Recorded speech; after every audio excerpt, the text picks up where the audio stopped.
Assalamu alaikum. Assalamu alaikum. It's me, Sulaiman Ben Sware, starting this program on the new platform, the Open Gambia platform. And all subsequent programs and postings, publications would be on the Open Gambia platform.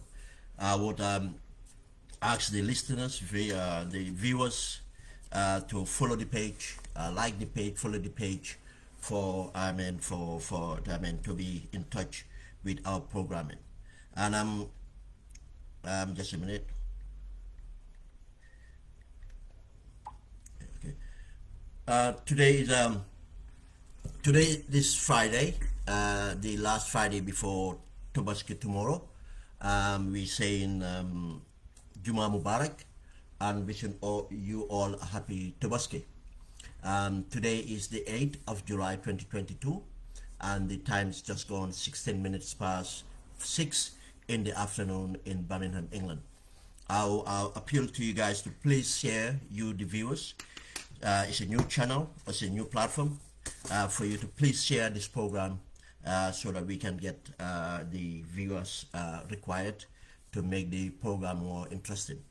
And I will start this program and to remind the viewers that it is about accountability, and it happens to be an investigation I did into the reasons behind the police abusing the powers they are given, the police enforcing illegal orders, on undermining the rule of law, and abusing the rights of citizens, human rights of citizens. This issue is very important to me, and is very important for the nation. If we are to progress, if we are to have peace, if we are to move away from our history of failed governance, our history of dictatorship, we have to ensure we hold the system accountable. And by holding the system accountable, we cannot continue to blame Adama Barrow. We cannot continue to blame ministers, but we have to hold people who are directly, especially people who are heading institutions. And those institutions that they are heading, we have to hold them accountable for what they do. This ensured I decided to have another approach to what was going on. Because yes, it's about the case of what prompted this. It's about the case of the land that was owned, that's owned by the medical organization that Neneh Freda Gomes is the local representative on the ground. And we all, that's the same land that been issued to a Senegalese national in the pretext that he's going to build a hotel for the OIC. And this is where it keep on going on social media, and I will just refer to a post that I've written to guide me to deliver this introduction to the program. Then I will go on to the material evidence, and what I found from the police files and the investigation to expose the crime that the police are committing, under the influence of the political actors and for the interests of themselves, individuals, and the interests of the Senegalese national, Mr. Ablaye Cham. If you allow me, this is a post I did yesterday, and I said the investigation, investigating abuse of police powers. I said I am reaching out to you regarding an ongoing sorry, that's actually something else. Okay, that's actually the allegations, and the material evidence I found, information I received, and the material evidence I found are so disturbing.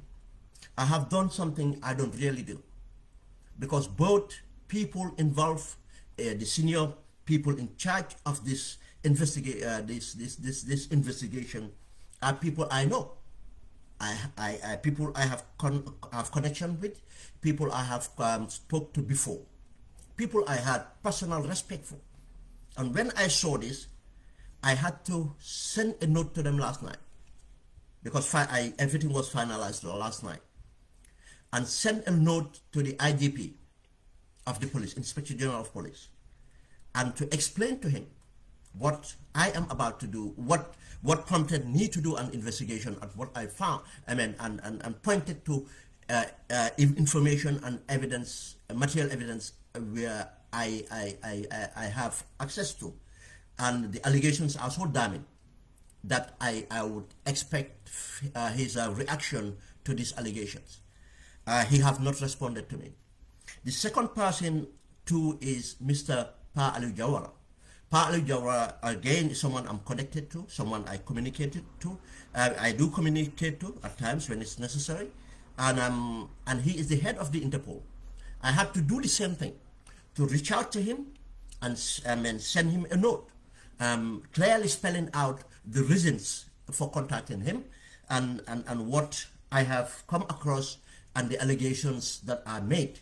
And I have made it known to them that I'm coming out today to speak about these allegations, because they're so disturbing. That's what I did. Now, other thing I did yesterday, in order to get to the facts, I published a few days ago that I am going to launch an investigation to look behind the scenes, what we call follow the money. If you want to find some of these things, you have to follow what the influences are, the motive, and in this case, money or whatever it is, political pressure or due pressure, everything else might amount to that. And in that, I went to look at the background, because I know a bit of a background of the person involved here, Mr. Ablai Cham, who is rarely spoke about when we talk about this land issue. I went and looked at the background of Ablai Cham, not only what I know in Senegal, but what he's been doing in the Gambia, and how he came about getting access to this land, and his relationship, and why it had to be what it is. And when I wrote the post, I said, why is the state using the police to break the law in the land dispute case between Freda, Gomes, and GHOMMS? Whilst court have consistently confirmed the legality of Neneh Freda Gomes and his organization ownership of their land, she and others have been subjected to illegal arrest and harassment. I said she and others because in the due process of finding out or investigating, I found out another case relating to this Mr. Ablai Cham and the police acting illegally in enforcing an investigation that is illegal and in the process abusing the rights of a citizen. I continue in my post to say the narrative in social media have focused on the state and harassment and abuse of Ms. Gomes' rights by denying her access to the land. The court made a judgment in her favor. That's where the social media or the narrative, or let's say press narrative, have been focused in. But I want to look at it in another angle. You have to use a different perspective if you want to get to the facts. And then that's why I launched this investigation. The better, I said in the post, to better understand why the state is behaving unlawfully, undermining the rule of law and violating the human rights of a citizen, I decided to investigate, to expose what's behind the scenes in solving the mystery by looking into the case from the perspective of following the money. In some cases, the motive of a crime is for material wealth. Then to solve an issue that involves substantial financial resources, we have to look at the actors and their economic background. This is why I choose this way of investigation. The actors, these are the people enforcing the law. The actors, these are the people benefiting from the transactions and in what may come. It's not only about the political pressure, but there's another motive which is of material means or greediness that ensue. I continue to say, Mr. Ablai Cham is no stranger to controversy. Checking public records from his home country, Senegal, have indicated that he conducted his business dealing bypassing regulations and breaking the law. These are strong allegations, but I rest these allegations on facts and on evidence and from public records in Senegal. You see, this is what we expect of our institutions. Before we engage people, before we give people anything, we have to make sure that they are people who are fit for purpose in doing business. But no, because of this, Abdoulaye Thiam have a history of getting into controversy because of the way he operates. His mode of operandi is what to bypass the regulations, bypass the laws, break the laws, and in order to induce and control influence that he inflict pain onto people in order to gather wealth. I continue to say in the post, his mode of operandi is to befriend the head of state and buy in political capital, then use that leverage to be awarded contracts without following the due process and using his influence with the law enforcement to muscle out any person that stands in his way. Again, based on fact. Mr. Abdoulaye Thiam, as if people that would just do a simple Google search can find out his background. He was no big player or anything before Macky Sall, and he tried to befriend and he befriended Abdoulaye Wade's government. They always go for the person in power, but he did not make success or from that end. But when Macky Sall came in, he made success, and through his relationship with Macky Sall and the wife of Macky Sall. And I'm emphasizing the wife of Macky Sall, the first lady office in Africa, have to be dismantled. In a sense, they cannot be an institution. They cannot be another extra arm of government, because this is what the incumbents are using to corrupt. In order to bypass the other institutions and undermine those institutions in order for them to be corrupt and to have undue influence onto the people and change the will of the electorate. And this is a separate program that we'll have to work on.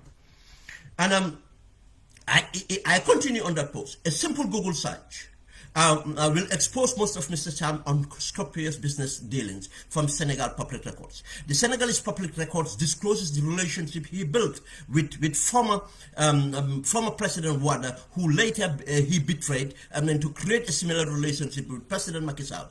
The documents also reveal that he does not have any specific businesses and seems to lack the capacity to deliver any significant project awarded to him via a non-tender process. Please read the report below, research credited to Tony Cisse.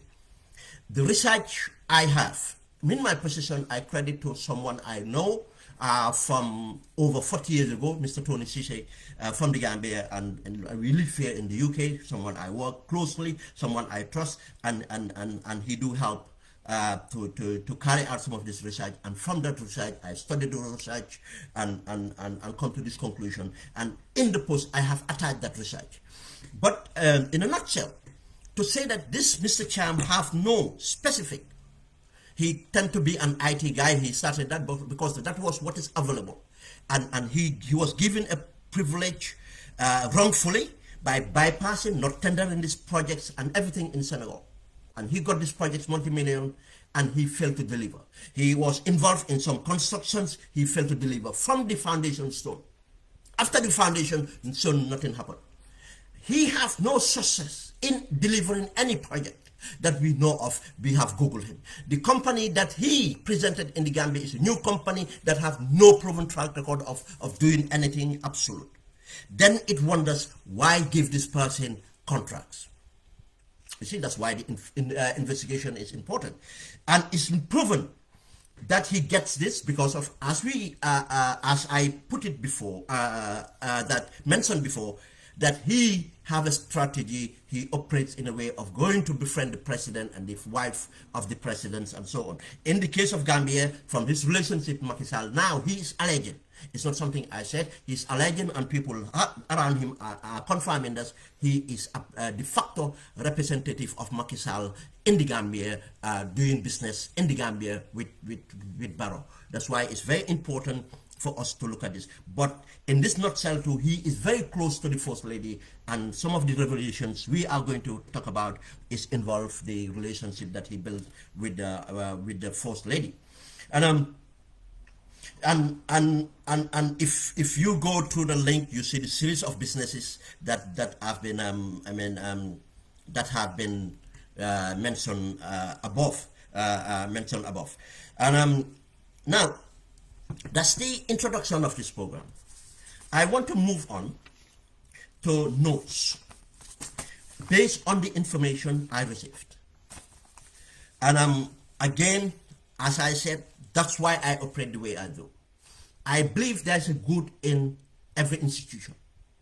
I believe there's good in politicians. I believe there's good in police officers and any form of law enforcement and any organization for that matter. I believe there's a good in society. What we lack in most cases is the lack of proactiveness, is the case of being passive in the way we exercise our duties as citizens. That's why always I come out, because I live outside the Gambia. I cannot know everything or things that most of the things I need to know. I cannot just know that through going online research. I'll have to contact people within institutions. And when I do that, I post to say that I'm launching an investigation into this, and I'm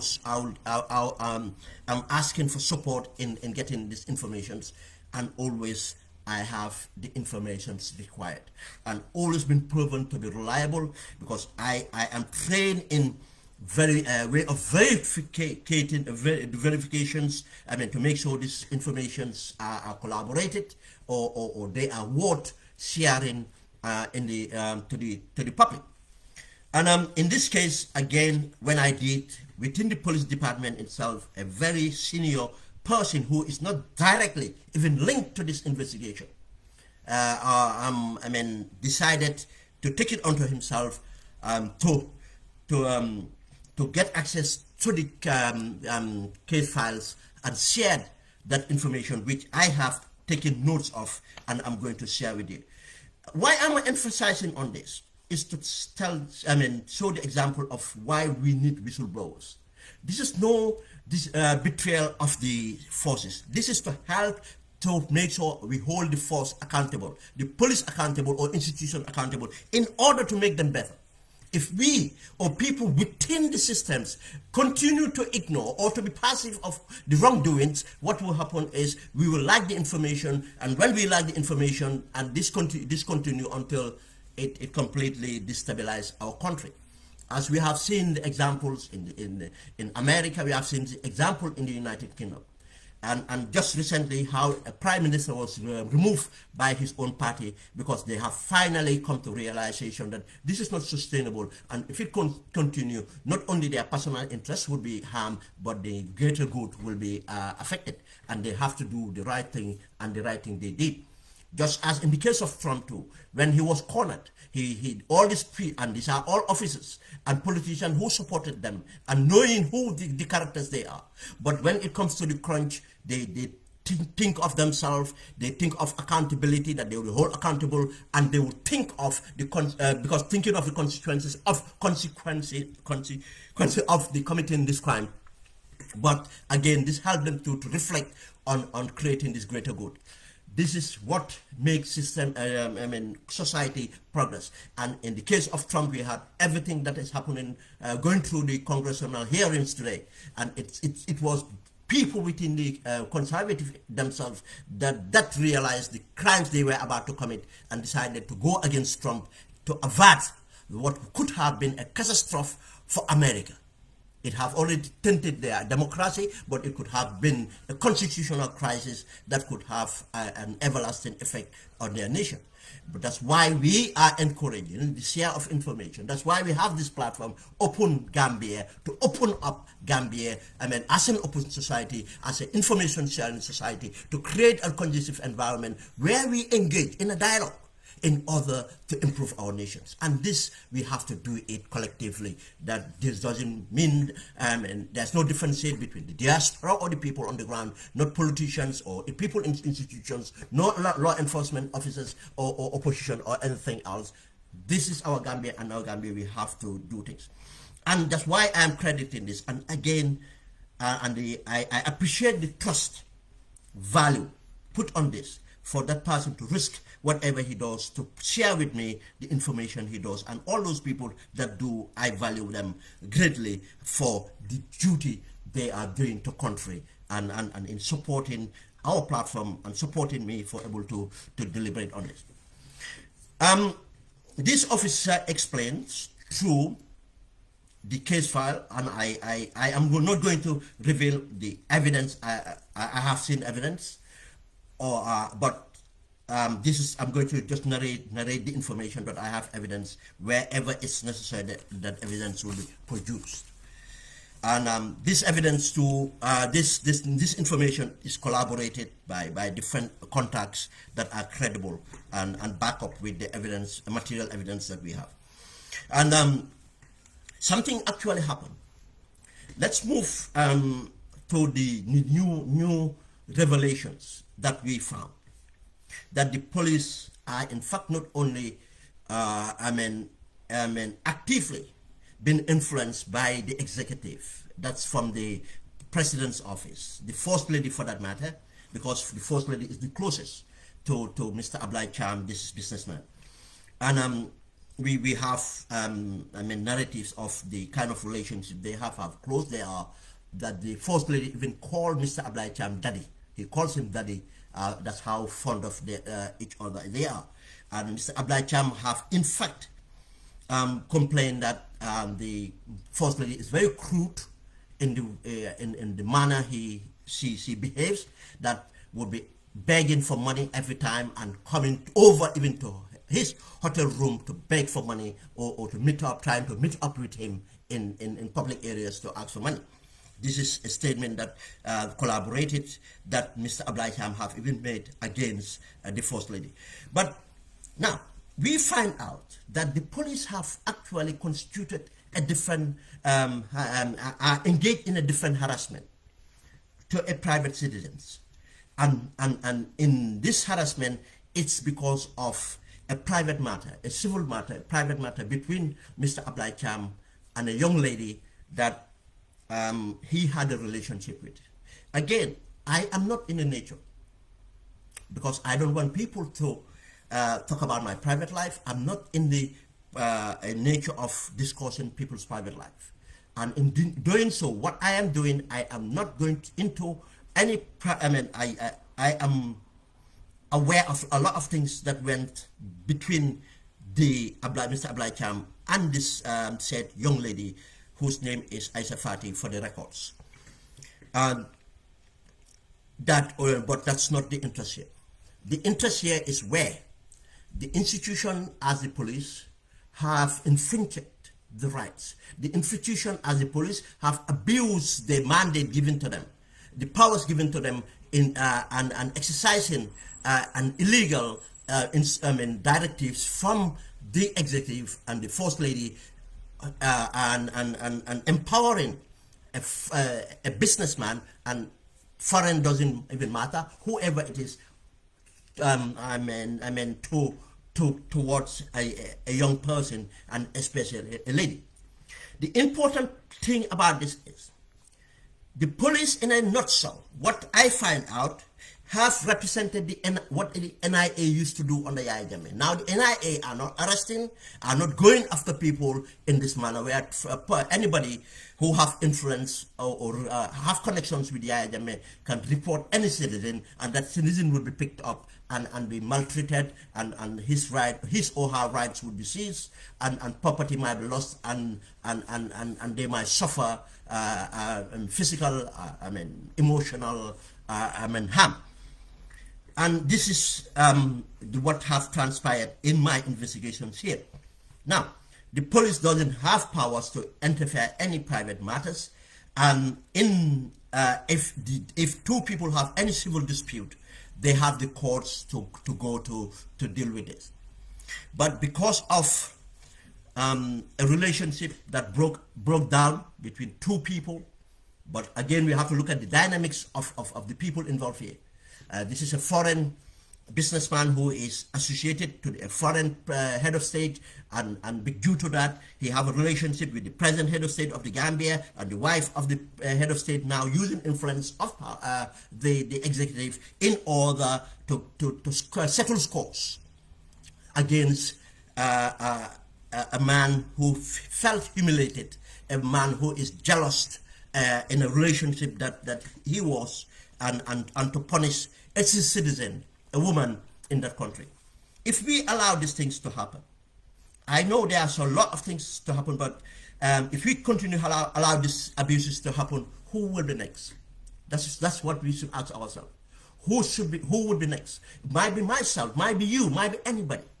That's why we need to break this monopoly or crime syndicate running the country, and the state capture have to be tackled. And that's why I'm tackling this. It's not an easy program to do. As I said, both these people in charge of these institutions, that's Pa Ali Jawara, head of Interpol, is someone I have a relationship with, and a very firm relationship for that matter. And the Inspector General of Police, who I know, not very committed relationship, but we have connections that I treasure too. But we have to hold this system accountable. Now, I am even surprised that this case, as revealed to me, had occurred from early April. In early April, a relationship between this young lady, Aisha, and Mr. Ablai Cham, the businessman, broke. Probably broke before. But according to the police officer, in April, an investigation was opened against Aisha and a friend of Aisha, another gentleman called Ablai Bas, another young gentleman called Ablai Bas. And in doing so, what is mentioned in the files, that the Inspector General of Police, or through the Department of Interpol, and head of Interpol, Mr. Jawara, decided to open up an investigation on false pretext. This is the sad thing, on false pretext. And what this investigation is, to fishing around, trying to look for a crime that might or might not be committed, trying to get a young lady into trouble because of that young lady have disappointed or have break up or have had a personal problem with someone, an elderly person, a businessman that she had gone out with. Now, why I said so, you will see in evidence how the investigation have moved from one allegation to another, and still none of that been proven from April, and no charges have been forwarded from April, and no evidence have been forwarded, or even explained in the case file. Now, Mr. Jawa on a false pretense. The reason they went into false pretense, they don't want Mr. Ablai Cham name to come out in the investigation. They don't want to be seen as doing something wrong on behalf of Mr. Ablai Cham. They know, and this is the sad part of it, these are people who call themselves Muslims, these are people who are parents, these are people who are husbands, these are people who we entrust institutions to knowingly, yes, based on evidence I have, knowingly that they have no evidence, knowingly that what they're doing is wrong, knowingly that they are being influenced by an executive, being influenced by a businessman, to go and punish, to go and abuse, go and harass a young lady. And if they do that against this young lady, they will do it on anybody else, that if the circumstances arise. They have failed their mandate, and they have failed Gambian people. Now, they know it's wrong. They don't want Mr. Ablai Cham to come into it. That's why throughout this investigation, they have not brought up Mr. Ablai Cham in this. But common sense, and by looking into this, will tell us that the investigation is nothing but trying to settle the scores of Mr. Ablai Cham, because of they haven't brought any substantial allegation, in fact,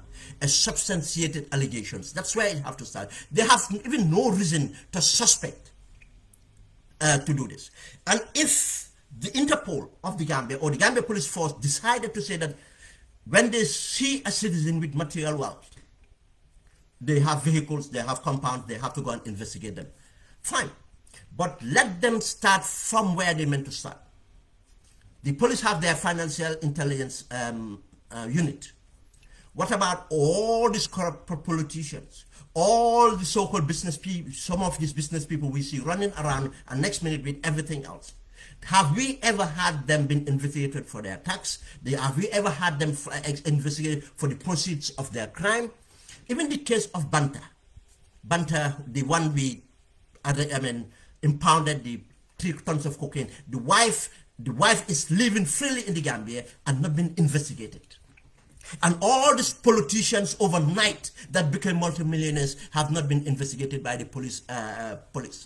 And on most of these so-called business people we see expanding empires in the Gambia that have no justifiable market in the Gambia. People that are building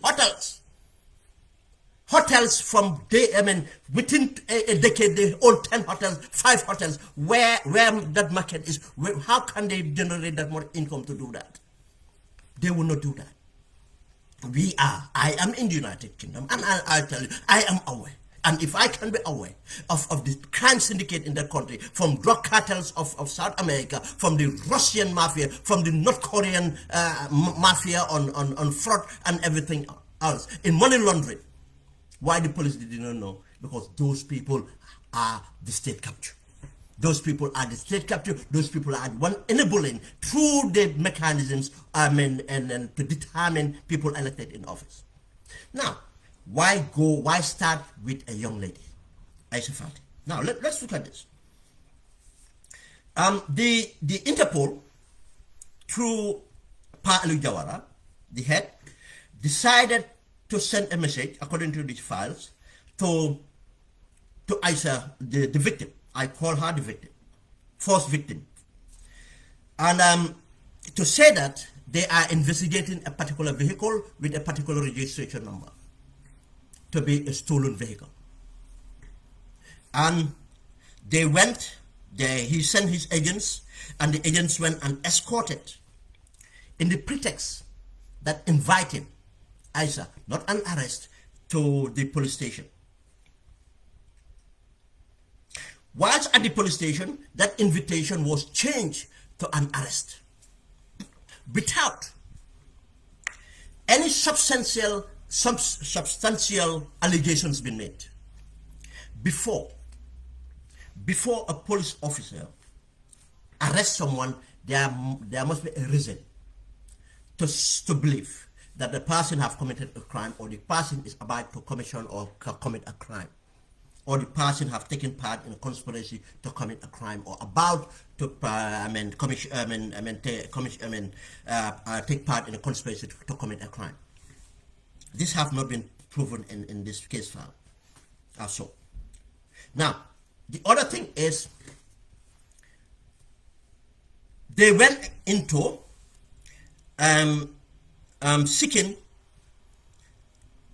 the victims' telephones. Both of them, the victims, Aisha and Aisha's friend, Mr.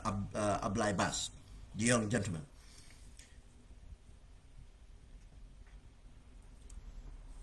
And they started the investigation. When they changed the invitation to arrest, they did not allow them to call any witness. There's no independent witness there. They did not allow them to inform their family.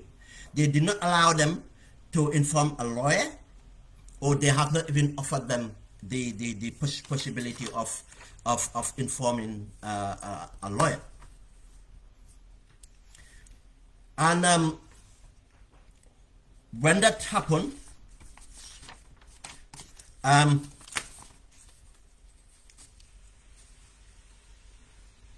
they made this, they checked the vehicle, the particular vehicle, and the particular vehicle they suspected was not even owned by ISA or not registered to ISA, or the second victim apply. But it was to a family member of ISA.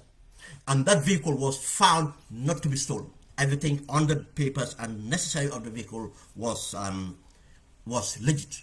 Now they have invited someone on false pretext and that's where the fishing started, to try to look for a crime that they can stick on them.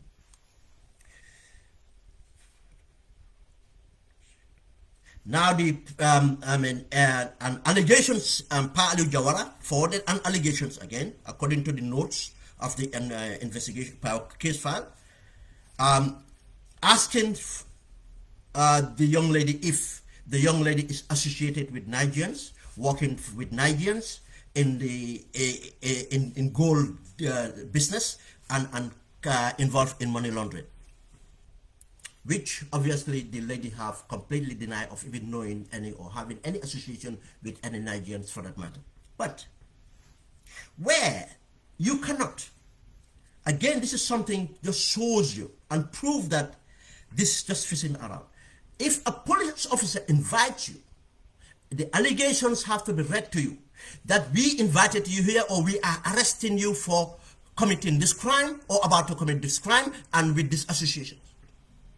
If a crime was, if they had a valid, because Interpol would be that they got a valid complaint from their sister or organization from the sub-region, or there's a summons or anything, that summons should be read to the victims before them. But there's no summons because it did not exist. Now they're trying to intimidate and fabricate, which we had in the during the TRRC, that's what the NIA was doing. The lady, denied ever having any associations or working with Nigerians in gold or money laundering. And they asked them to open their mobile phones, both of them, for them to review their communication. Again, this is if the victims volunteer to do that, that's up to them. But if the victim refuses, it does not constitute.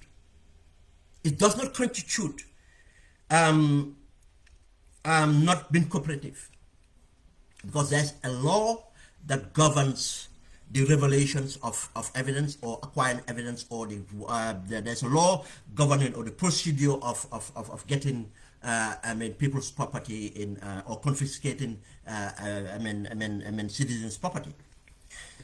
But yes, the two victims, complied. Wanted to open their mobile phones so that the police would have a pick on their conversations to see if they will find anything.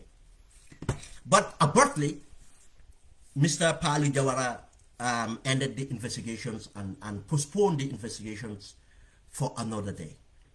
But they asked them to hand over their mobile phones, which they did. The other occasion, I don't know which day it happened. I didn't take the date. They were invited again. This time when they came, an IT expert from the police was present, and Pa Aliu Jawara asked the two victims to open their, provide their passcodes to their phones, so that the IT guy would take their time to go through the phone to investigate, if they have any links. And obviously and rightfully, the victims refuse, that they are not going to hand over their phones to someone to go through it all, or they have no reason to do that, and the police have no reason to ask them to do that, and in this case, their privacy is at risk. We all know.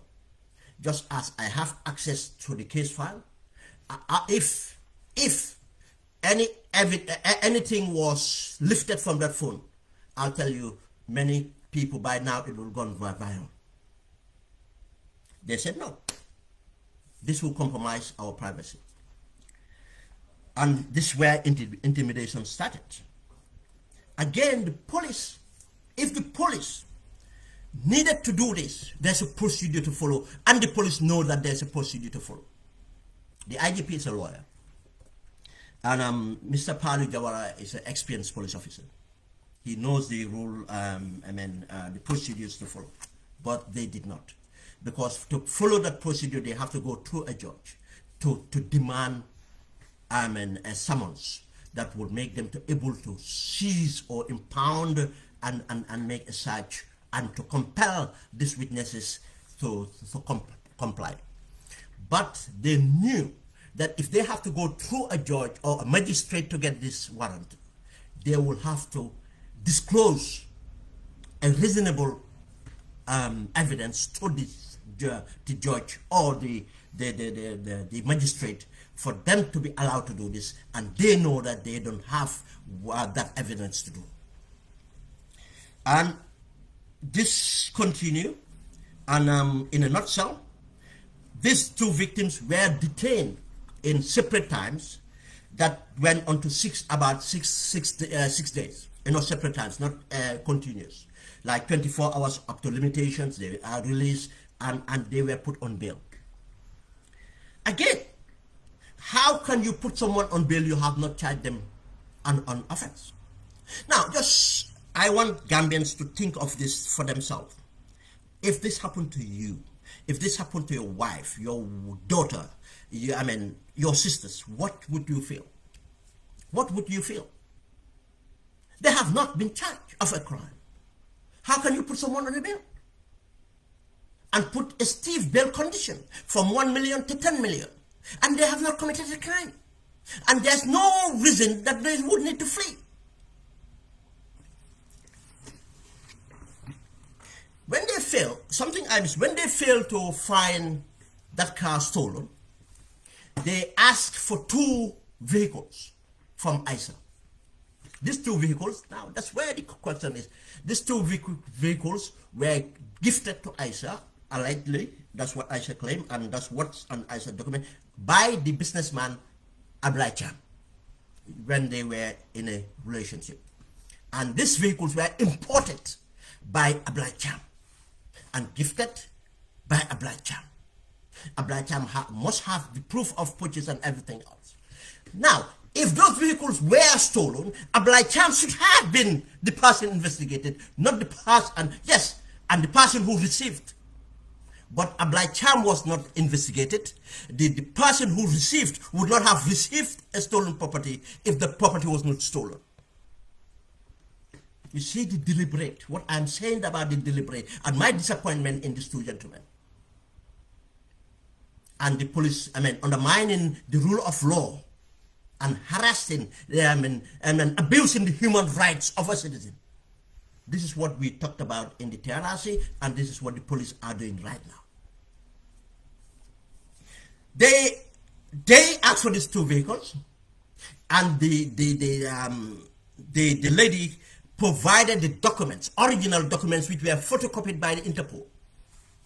They provided the spare keys to the vehicle, 2 vehicles. They're all in her name, legit, all done right.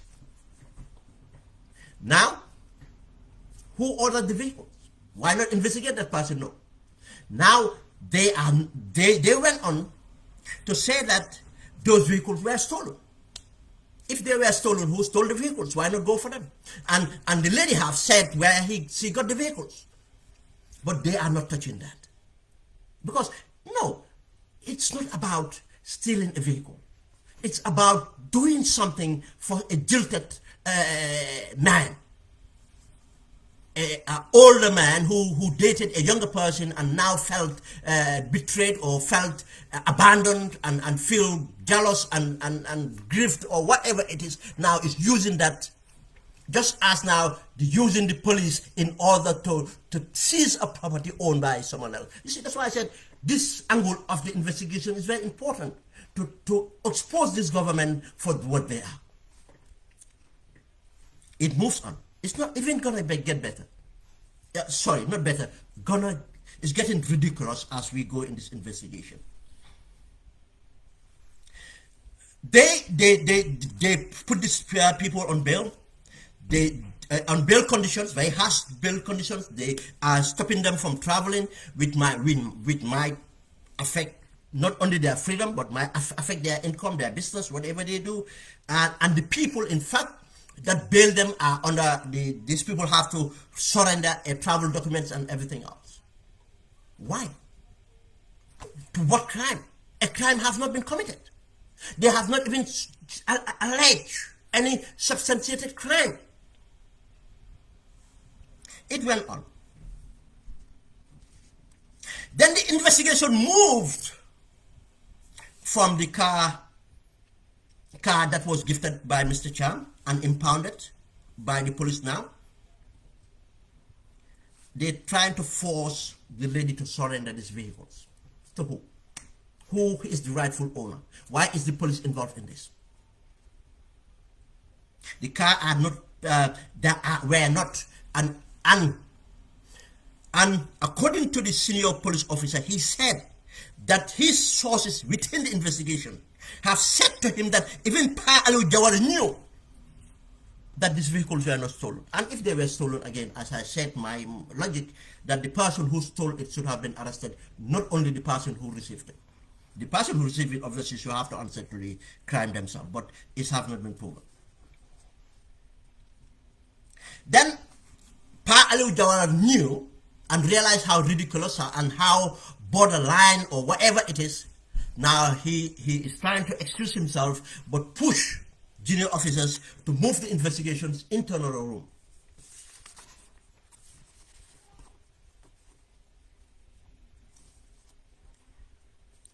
And when they move into the other room, this some junior officers, I did not know their name, and I do not even want to share their name because of they are not the sole responsibility. It's the senior officers that I needed instructing them, and that's why we made the similar allegations again on these two vehicles, saying that the chassis of the vehicles were changed.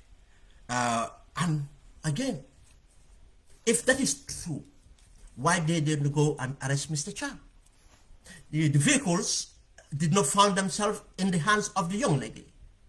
The vehicles did not transport themselves in the hand, to the young lady. The vehicle were transported, were purchased, whatever it is, handled and transported and gifted to the young lady, and the young lady did the other bit, is to clear it.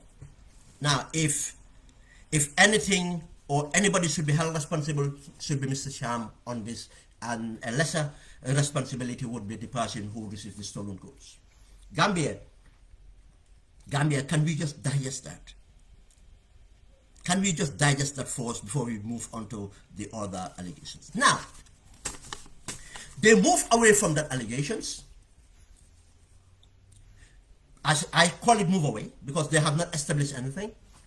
They could not establish anything. They try to intimidate these victims. Because of the victims did not crack, they refused to hand over the original documents. They refused to hand over the case. This is still because of we are just starting. It will come a time that if any citizen refuse these people, they will torture you for you to do it. If it was the NIA times, these two victims would dare not refuse. Or if they refuse, they would have been tortured. We have not got there yet. But if we continue in this route, that's where it's going to go. That's why the freedom that we fought for, up to the extent that we neutralize the NIA, the police pick it up, we have to stop the police on their track. If we don't stop the police on their track, the next minute will be tortured. Yes, and technically they've been tortured because of psychologically they are tortured. They are harmed in many ways. Their businesses, their lives, their freedom have been restricted, and everything else, which is wrong. But it could go even severe if we don't stop this. They could not establish anything. They moved the allegations to a new one.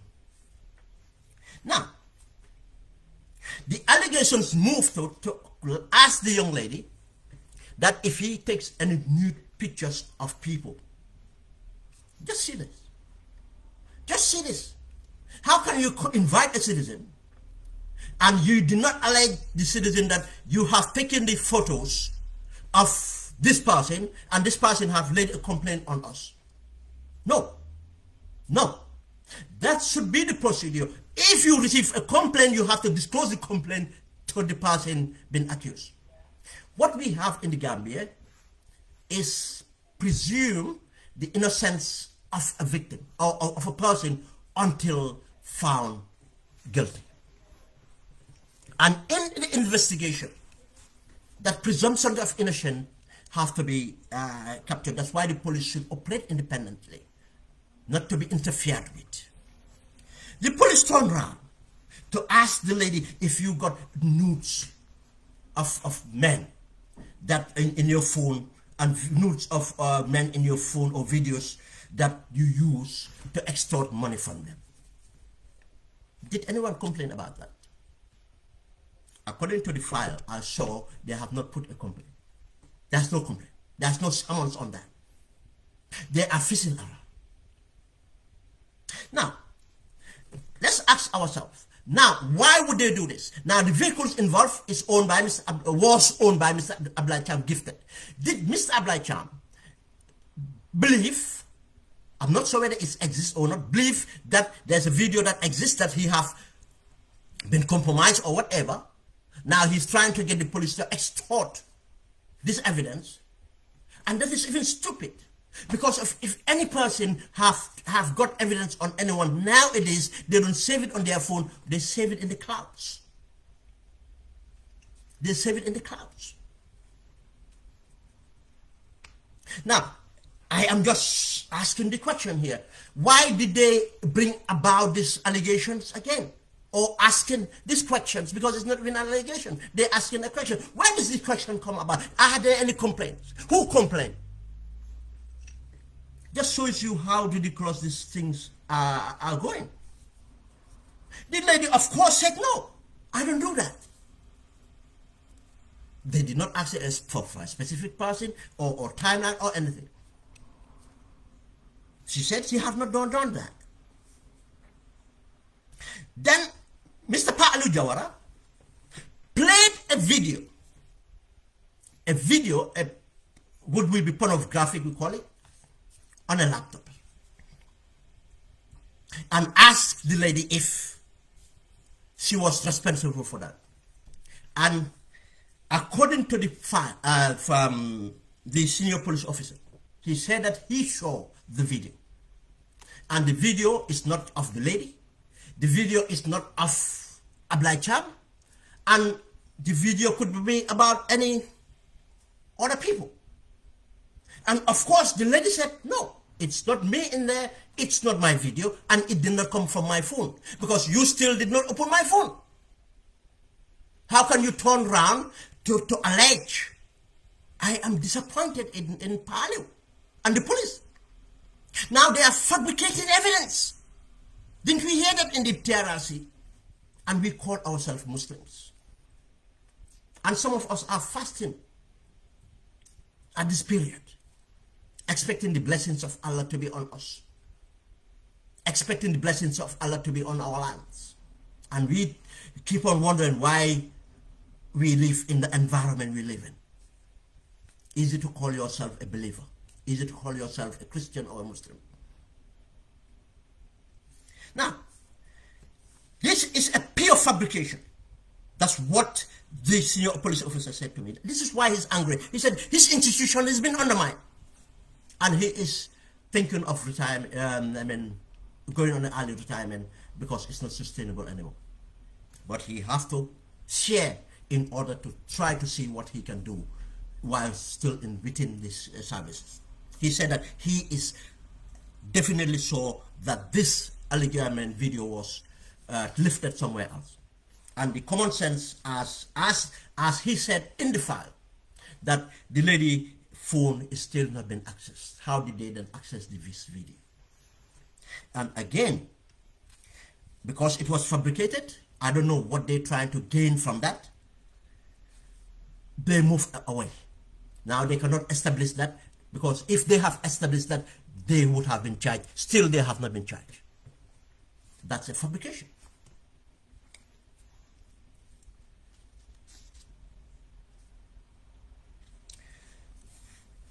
Now, they continue holding this lady, these two victims for that matter, the lady and the friend Ablai Bas, and on a bail condition, and they are continuing being harassed, and at times keeping them in custody and releasing them. They are continuing reporting. This is an abuse of citizens' right. This is undermining the rule of law. This is corruption for the highest level. How can we trust the police if they are doing this thing now? How can we trust anything from the police? And how do we expect to live in peace? How do we expect, to live in a society that's advanced and progressed if this is what our institutions turn out to be? And again, this goes to us, especially us people who are privileged to be able to have a voice, to hold this voice, to make sure we hold our institutions accountable. Because it's not going to end with these victims we have already. It's going to continue. It's going to continue. And if we look at the background of Mr. Chan, in Senegal, which is in public records, the way he goes around to establish himself by befriending the government, because he was forced the friend of Wada, and obviously he did not even make much. Probably Wada rule ended. He betrayed Wada. They are not principled. They always go for the highest bidder. State capture. He went and befriended the Macky Sall, and now entrenched in Macky Sall, and befriended Macky Sall's wife. And these are the people that established that foundation for Macky Sall's wife in order to undermine the institutions. And he gifted 2 vehicles to Macky Sall. These are all public records. And those 2 vehicles, in fact, I don't know where he goes around giving vehicles. They get engulfed in fire and nearly, pose a risk to Macky Sall's life, actually. One at the gates of the palace in Dakar, one in Chess, in Tiwawan, when Macky Sall went for one of those religious gatherings. And his mode of operandi is clear. By befriending these people, he gets access to contracts. And against through Senegal's public records, we have seen the evidence of series of businesses have gone through. That he was awarded this business, given an opportunity wrongfully, without going through the tender system. And he failed to deliver. He failed to deliver on them. They are their public records. He was found wanted. And one of them was a project, in fact, from the foundation stone, nothing have happened.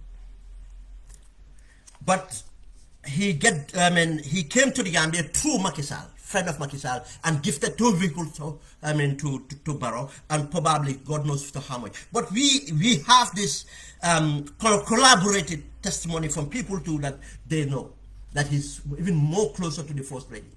You see, because that's the First Lady office now. They used to do these deals, as we have seen in the 35 million transfer. Closer to the First Lady, to the extent that the First Lady called him daddy. Daddy.